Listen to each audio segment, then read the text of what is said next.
to the sea. Palestine will be free. From the river to the sea, Palestine will be free. এই স্লোগানটি আজ বিশ্বজুড়ে ফিলিস্তিনের প্রতি সংহতির প্রতীক। Israeli বর্বরতা আর গণহত্যার বিরুদ্ধে প্রতিবাদী কণ্ঠে উচ্চারিত হচ্ছে এই এক বাক্যের আহ্বান। তবে এটি নিছক কোনো স্লোগান নয়। এই বাক্যে লুকিয়ে আছে এক গভীর ঐতিহাসিক ও রাজনৈতিক বাস্তবতা। রিভার বলতে বোঝানো হয়েছে জর্দান নদীকে, আর সি বলতে ভূমধ্যসাগরকে।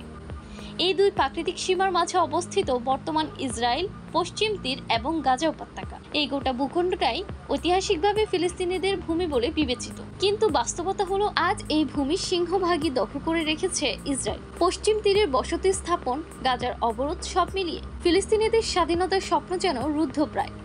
এই দখলদারিত্বের অবসান এবং একটি স্বাধীন সার্বভৌম ফিলিস্তিন রাষ্ট্রের আকাঙ্ক্ষা থেকেই এই স্লোগানের জন্ম। From the river to the sea, ফিলিস্তিন উইল বি ফ্রি।